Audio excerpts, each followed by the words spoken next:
진실탐사그룹 셜록 이명선 기자와 함께 뉴스 쟁점들 살펴보겠습니다. 어서 오십시오. 네, 셜록의 이명선입니다. 자, 첫 번째 뉴스부터 시작하죠.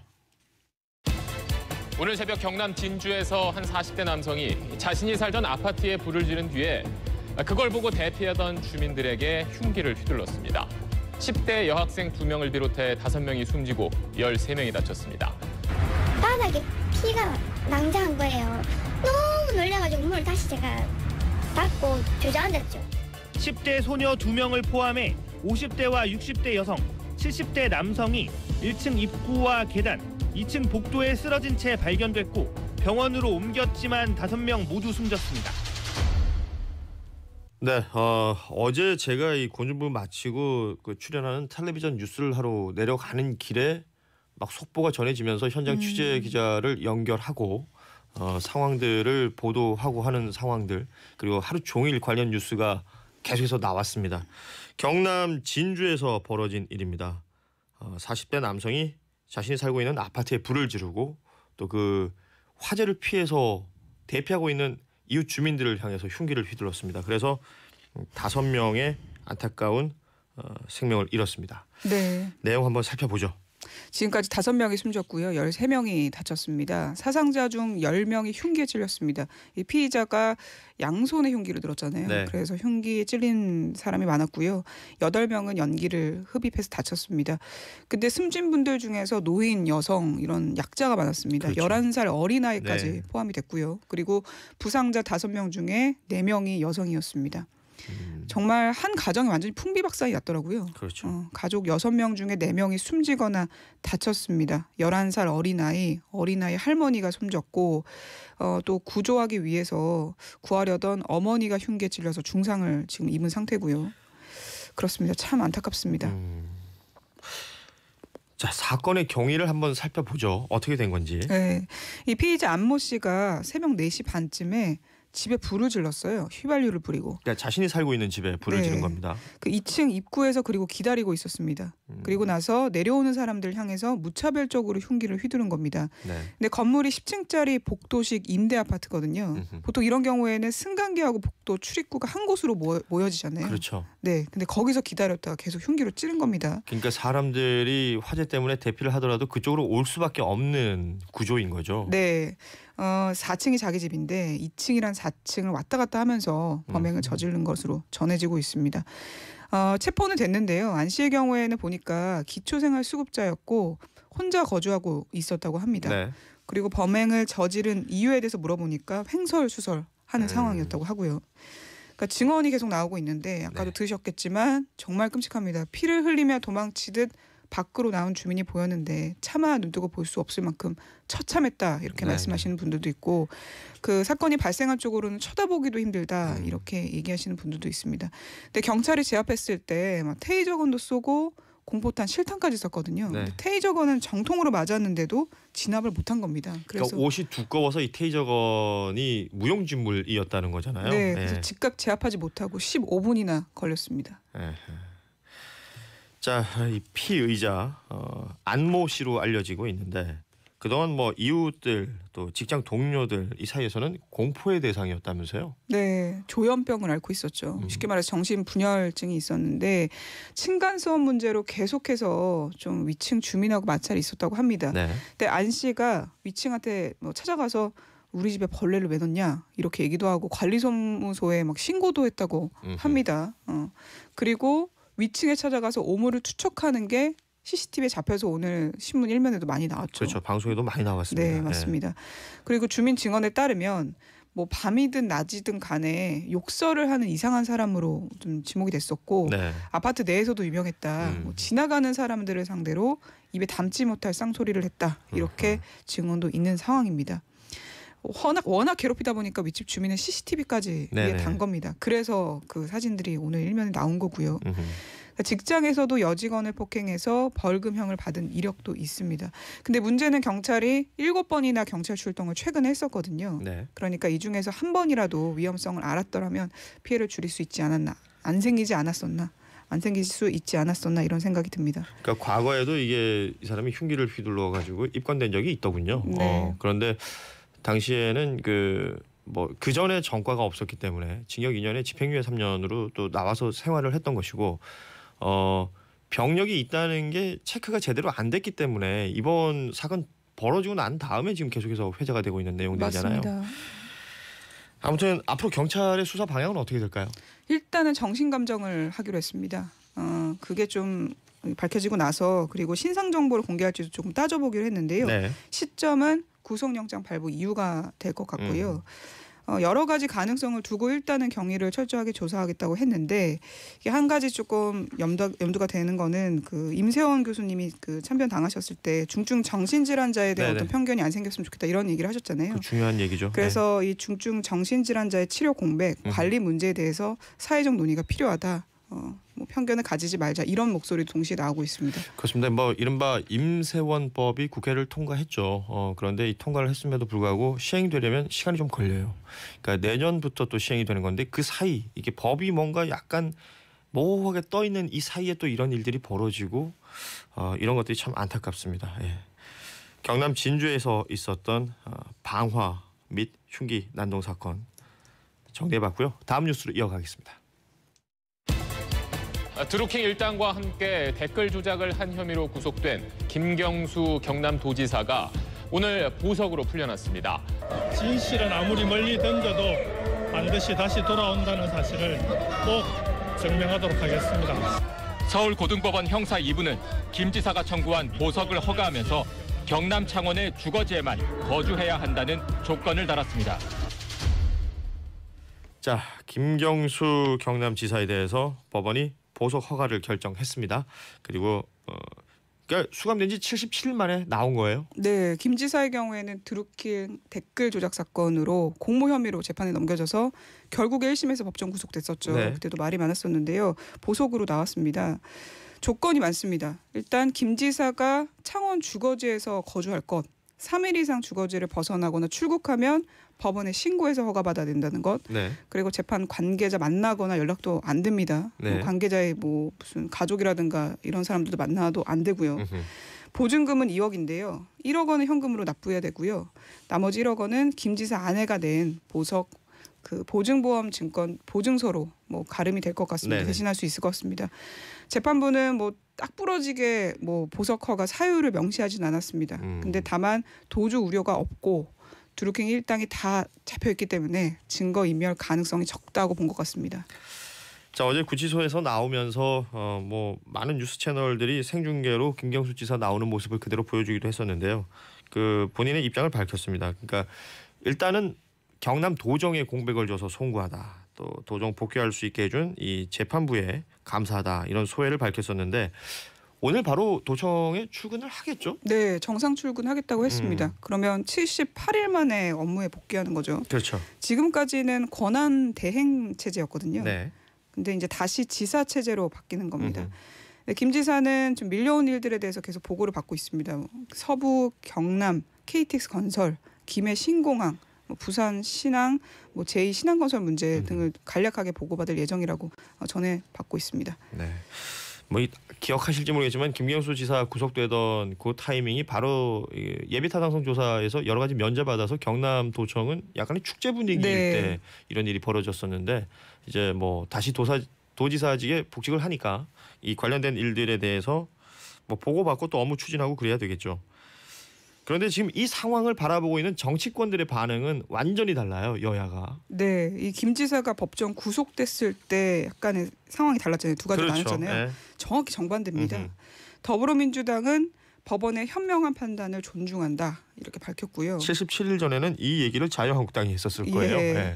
민주평화당하고 정의당도 마찬가지였습니다. 법에 정해진 절차에 따라 내려진 판단이다 평가를 했습니다. 자유한국당은 당연히 다른 말을 했습니다. 민주주의 파괴 행위에 대한 석방 결정이다. 보석 결정으로 증거인멸, 증인 회유, 압박, 그다음에 관련자들에 대해서 영향 행사할 수 있다라고 비판을 했습니다. 네. 바른미래당도 비슷한 입장인데요. 법원의 어불성설 결정에 어불성설 결정에 유감이다. 살아있는 권력 비호를 받는 무소불위의 바둑이가 아닐 수 없다 주장했습니다. 이 바둑이라는 건 그 드루킹과의 그 시행에서 나왔던 뭐 여러 가지 이야기들 중에 그 단어가 될 텐데 정치권 반응이 이렇게 나눠지고 있다는 소식까지 살펴봤습니다. 김경수 지사의 보석 허가 관련된 소식이었고요. 다음 뉴스 이어가죠. 박근혜 전 대통령이 형 집행 정지라는 걸 신청했습니다. 유 변호사는 박 전 대통령이 허리 디스크로 칼로 살을 베는 듯한 통증을 겪어 정상적인 수면을 하지 못하는 상태라면서 구치소 내에서는 더 이상 치료가 불가능하다고 밝혔습니다. 네, 박근혜 전 대통령 관련된 소식입니다. 형 집행정지 신청을 했다. 뭐 이 뉴스 어제 하루 종일 나왔어요. 형 집행정지가 뭔지를 좀 설명을 해주셔야 될 것 같아요. 네, 보석이랑 좀 차이가 있는데요. 보석은 구속은 됐지만 최종 판결이 안 나온 겁니다. 네. 그러니까 사람이 어디에만 있어야 된다 이런 조건을 달아서 살짝 풀어주는 거예요. 잠깐. 그렇죠. 근데 형 집행정지는 말 그대로 형이 확정된 사람한테 집행을 멈춰주게 하는 겁니다. 그러니까 조건이 훨씬 더 까다롭겠죠. 그렇죠. 징역형을 살고 있는 사람에게 뭐 몸이 안 좋거나 아니면 치료를 위해서 내보내주거나 뭐 이런 요청이 있으면 받아들여 주는 겁니다. 네, 박근혜 전 대통령이 형 집행정지를 신청을 했는데요. 네. 간단하게 얘기하면 몸이 아프다고 하는 겁니다. 지금 현재 박 전 대통령은 기결수 신분으로 전환됐거든요. 그렇죠. 어제 그게 신분이 전환된 첫날이었습니다. 대법원에 계류돼 있는 박 전 대통령 국정농단 재판 구속 기간이 만료가 돼서 지금 이제 형을 살고 있는 건데, 네. 근데 총선 불법 개입으로 이미 징역 2년을 확정받아서 어제부터는 징역형을 살고 있는 겁니다. 정확하게 말해서. 그렇죠. 그러니까 뭐 재판이 진행되고 있는 과정 속에서는 우리가 미결수라고 하고, 네. 그러니까 재판이 다 끝이 나서 형이 확정이 됐을 때 기결수라는 얘기를 그쵸. 쓰는데, 그러니까 지금 징역 2년에 대한 형이 확정돼 있는 그 전에 재판 끝났던 거에 관한 그 징역을 살게 되는 게 바로 어제부터 시작된 거죠. 네, 유영하 변호인이 형 집행정지 신청을 이렇게 말하면서 좀 밝혔습니다. 경추 요추 디스크 증세가 호전되지 않는다. 불에 데인 것 같은 통증, 칼로 살을 베이는 듯한 통증을 느끼고 있다. 그래서 잠을 못 잔다. 그렇게 이유를 밝혔습니다. 그러니까 건강상의 이유가 제일 먼저 눈에 띄는데, 그 외에도 윤리적, 정치적인 이유도 이 유영하 변호사가 얘기를 했어요. 네, 좀 여성 문제도 하고 고령 얘기도 나왔는데요. 인권을 최고의 가치로 두는 집권 그 정부가 고령의 전직 여성 대통령에 대해서 너무 좀 그 병증 고통까지 감수하라고 하는 거는 비인도적 처사다 이렇게 얘기를 하면서요. 박 전 대통령에게만 유독 가혹하다 이렇게 말을 덧붙였습니다. 그리고 국론 분열과 그다음에 국민 분열을 막고 국민 통합을 위해서라도 형 집행정지 필요하다 이렇게 주장을 한 겁니다. 그래요. 그러니까 이런 부분에서 지금 인권을 들고 나왔다라는 부분이 적절한지는 또 여기저기 뭐 분석과 판단이 있겠죠. 그 형 집행정지라는 게 말씀하신 것처럼 그 조건이 까다롭습니다. 네. 까다롭기 때문에 이게 받아들여지게 될지는 모르겠습니다만 이런 움직임을 보이고 있다는 것, 또 여기에 자유한국당에서는 그 힘을 실는 듯한 발언들도 계속해서 나오고 있기 때문에 지켜봐야 될 부분으로 보이고요. 박근혜 전 대통령이 형 집행정지 신청을 했다는 뉴스 살펴봤고, 그러니까 자유한국당 얘기를 잠시 했었는데 황교안 대표가 직접 얘기를 했었죠. 네, 뭐 여성의 몸으로 오랫동안 구금 생활을 하고 계신다 이렇게 얘기를 하면서 석방론에 대해서 힘을 실어줬습니다. 사실 석방 얘기는 계속해서 주장의 목소리가 있지 않았습니까? 그렇죠. 특히 보수단체를 중심으로 많이 나왔었죠. 그리고 지난달 7일에 황 대표는 국민들 의견을 감안해야 되는 조치가 필요하다 이런 얘기를 하기도 했었습니다. 사면 얘기를 꺼내면서요.